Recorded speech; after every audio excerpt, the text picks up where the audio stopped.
¿Alguna vez sentiste que el océano te observa?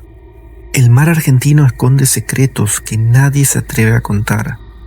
3 relatos prohibidos, un muelle donde los muertos vuelven, una anomalía en el sonar y un faro que apaga su luz para no despertar al abismo. Escucha bien, porque la tercera historia cambiará cómo miras el agua, porque estas son las crónicas jamás contadas del mar argentino. Mi nombre es Eduardo. Esto pasó en 1987 y antes que nada quiero contar a la gente que no conoce que el frío en Mar del Plata no es como en cualquier otro lugar. Se te mete en los huesos, húmedo y salado, como si el océano mismo quisiera reclamarte antes de tiempo. Esa noche, mi turno de vigilancia en el Puerto Nuevo debía ser rutinario. Solo caminar, revisar las amarras y asegurarme de que ningún pescador sin permiso se colara en los barcos mercantes. Pero el mar argentino tiene memoria, y esa noche el Muelle 7 decidió recordar. Eran como las 3 de la madrugada. La niebla era tan espesa que las luces de los postes parecían manchas borrosas de naranja enfermo. El silencio era absoluto, roto únicamente por el chapoteo rítmico del agua contra los pilotes de hormigón. Yo caminaba con mi linterna, el haz de luz cortando la bruma como un cuchillo sin filo. Fue entonces cuando lo escuché. No era el viento, era un silbido agudo, melódico, como el de un contramaestre llamando a la faena. Provenía del final del muelle, donde las aguas son más profundas y oscuras. Me detuve. Sabía que no debía haber nadie allí. Todos los barcos habían zarpado al atardecer. Apagué la linterna instintivamente, como si la luz pudiera ofender a lo que fuera que estuviera esperando en la penumbra. El silbido se repitió, más cerca. Caminé hacia el borde.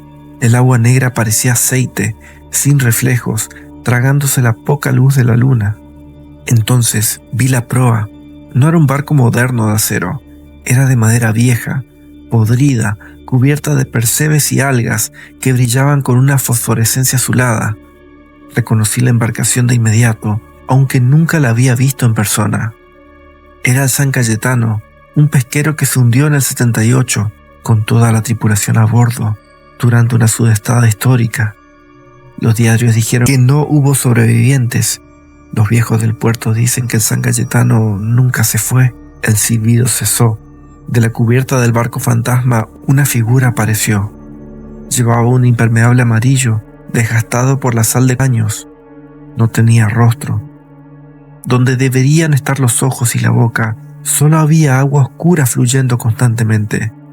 Levantó una mano, no para saludar, sino para señalar algo detrás de mí. Sentí un aliento gélido en la nuca, mucho más frío que la noche. El olor a pescado podrido y querosén se volvió insoportable. Tu turno terminó. Susurró una voz que no venía del barco, sino de dentro de mi propia cabeza. Quise correr, pero mis pies parecían clavados en las tablas húmedas del muelle. Miré hacia atrás, hacia la seguridad de la caseta de vigilancia, pero la niebla se había cerrado completamente. Ya no veía el puerto, solo estaba yo, el muelle infinito y el San Cayetano balanceándose nuevamente. La figura del impermeable amarillo dio un paso hacia el muelle. El agua no lo sostenía. Caminaba sobre la superficie como si fuera suelo firme. Entendí entonces que el silbido no era una llamada para zarpar. Era una convocatoria para llenar una vacante. El San Cayetano siempre necesita tripulación. Cuando la figura estuvo a 1 metro de mí, vi que debajo del impermeable no había cuerpo, solo redes enredadas y huesos de peces. Cerré los ojos y grité, pero el sonido se ahogó en el chapoteo del agua. Desperté al amanecer tirado en la arena, 5 kilómetros al sur del puerto. Los guardacostas me encontraron deshidratado y en shock. Dicen que tuve suerte, pero desde esa noche, cada vez que miro el mar de la costa, veo manchas azules en el agua, y cuando hay niebla, juro que escucho mi propio silbido llamándome desde la profundidad, invitándome a volver a casa. El mar argentino no devuelve lo que toma, solo presta a sus hijos por un tiempo hasta que la marea cambia. Hola, mi nombre es Lara y esto pasó en 2019. Navegábamos a 120 millas de la costa de Puerto Madryn, en el corazón del Calamar. Soy la operadora de sonar del pesquero austral y he visto de todo en estas aguas: cardúmenes inmensos, ballenas francas y restos de naufragios. Pero lo que vimos esa noche en la latitud 45 sur no figura en ninguna carta de navegación. La tormenta nos había golpeado desde el mediodía. El barco se mecía violentamente. El metal gemía bajo la presión de las olas de 6 metros. El capitán, un hombre tosco llamado Rivas, exigía mantener el rumbo. La pesca había sido mala y la presión de la empresa era asfixiante. Yo estaba en mi cabina con los auriculares puestos, escuchando el pulso del océano. El sonido del mar es hipnótico, un ritmo cardíaco para un monstruo de acero. A las 2 de la mañana la pantalla cambió.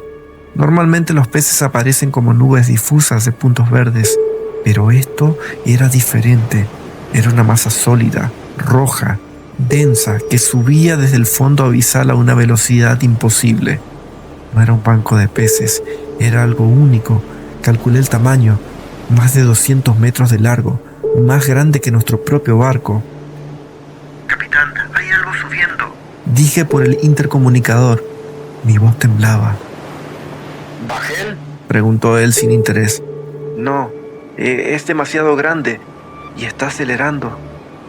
El austral se detuvo en seco. No fue el motor, fue como si el agua se hubiera solidificado. Las luces de la cubierta parpadearon y se apagaron, dejándonos en la oscuridad total, solo iluminados por los relámpagos. En ese silencio repentino escuchamos el ruido, un sonido húmedo, pesado, como carne gigante golpeando el casco. Un sonido que venía de abajo. Rivas ordenó encender los focos de búsqueda. Cuando la luz blanca cortó la lluvia, vimos el agua alrededor del barco. No era negra, estaba lechosa, blanca como la leche, y hervía. Algo estaba liberando tinta o una sustancia química desde las profundidades. Y entonces salió a la superficie. No era un animal, o al menos no uno que la biología reconozca. Era una estructura de tentáculos pálidos, de grosor de troncos de árboles centenarios, cubiertos de ojos que parpadeaban al unísono. No atacaron, solo rodearon el barco. A través de las ventanas del puente vi que uno de los tentáculos tenía algo envuelto. Era una balsa salvavidas de otro barco. Otro que reportaron desaparecido hace 10 años, el Orca II. La tripulación comenzó a entrar en pánico. Algunos saltaron del agua, pensando que podrían nadar hasta la cosa. Fue un error. El agua los absorbió instantáneamente, sin salpicaduras. Yo me encerré en la cabina del sonar. Los monitores mostraban que la masa ya no estaba afuera, estaba dentro de las lecturas. El sonar marcaba presencia en los pasillos, en la bodega, en la cocina. Escuché pasos en el techo de la cabina, pasos húmedos. La puerta se abrió lentamente. No había nadie, pero el suelo se llenó del agua del mar que olía a ozono y sangre antigua. El micrófono del intercomunicador se encendió solo. Una voz que sonaba como la de Rivas, pero distorsionada, como si hablara bajo el agua, dijo: Hemos encontrado el banco. Inicien la carga. Me escondí bajo la consola. Pasé 6 horas así hasta que el sol salió. Cuando salí, el barco estaba vacío. No había cuerpos, ni sangre, ni señales de lucha. Solo el austral flotando en plena calma, con las redes llenas de calamares normales. Pero en la pantalla del sonar la anomalía roja seguía allí, pegada al casco, viajando con nosotros. Nunca apago el equipo. Sé que sigue ahí abajo, en la pantalla, esperando que nos acerquemos a la superficie, a la costa, para salir a tierra firme. El mar no tiene fondo, y lo que vive en él tampoco tiene fin.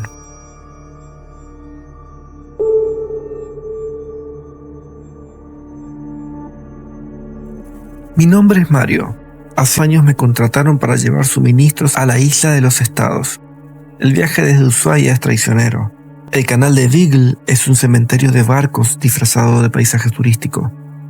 Yo llevaba el Chubut, una lancha de carga pequeña. El destino era el faro de San Juan de Salvamento, el faro del fin del mundo.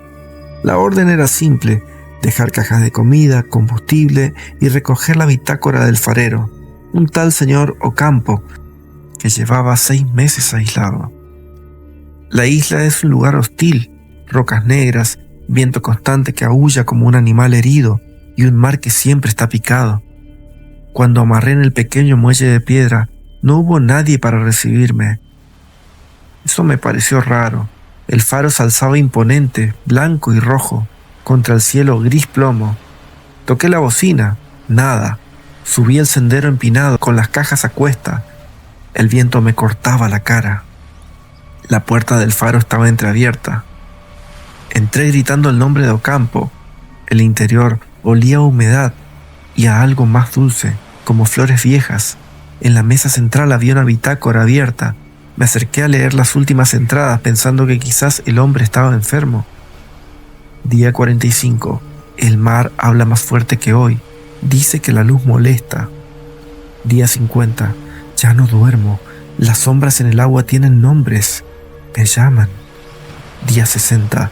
He apagado la lámpara. No necesitan guía. Ya saben dónde están. La última entrada era de ayer. La tinta estaba fresca. Sentí un crujido en la escalera de caracol que llevaba a la linterna del faro. Subí con el corazón en la garganta. La linterna estaba apagada, el vidrio roto hacia adentro, y allí, sentado en el suelo, estaba Ocampo, pero no estaba muerto en el sentido tradicional. Estaba sentado con las piernas cruzadas mirándose al mar a través de los vidrios rotos. Su piel tenía el color y la textura de la madera flotante, grisácea y agrietada. De su boca salían pequeñas algas verdes. Cuando me acerqué, giró la cabeza. Sus ojos eran completamente negros, sin esclerótica. «No debiste venir», dijo. Su voz sonaba como piedras chocando bajo el agua. El faro no era para avisar a los barcos, era para mantener algo adentro. Retrocedí tropezando con los escalones. «¿Qué hay adentro?», pregunté, aunque en verdad no quería saber la respuesta. «Lo que se hundió antes de que existieran los mapas», respondió Ocampo, y una lágrima de agua salada corrió por su mejilla seca. La luz los mantenía dormidos, y yo apagué esa luz. El faro comenzó a vibrar. No era el viento, era un zumbido grave que venía desde los cimientos, desde las rocas bajo el mar. El agua alrededor de la isla comenzó a burbujear. Vi formas enormes moviéndose bajo la superficie, sombras que oscurecían el fondo marino. Ocampo se puso de pie. Sus articulaciones crujieron como madera seca. «Toma la bitácora», ordenó arrojándome libros. «Y andate, y no mires atrás. Si miras atrás, te llevarán con vos». Corrí, bajé el sendero resbalando por la lluvia que comenzó a caer de repente. Llegué al Chubut y desaté las amarras con manos temblorosas. Mientras encendía los motores, miré hacia el faro. Ocampo estaba en la entrada, pero ya no parecía humano. Su cuerpo se estaba deshaciendo, convirtiéndose en una nube de arena y sal que el viento arrastraba hacia el mar. Navegué a toda velocidad. No miré al espejo de popa. Solo cuando estuve a 10 millas de distancia, en aguas seguras, me detuve a respirar. Con el intenso oleaje, no me di cuenta que la bitácora cayó al agua, perdiéndose en la inmensidad del mar argentino, y el recuerdo de su rostro desvaneciéndose es algo que no me deja dormir por las noches.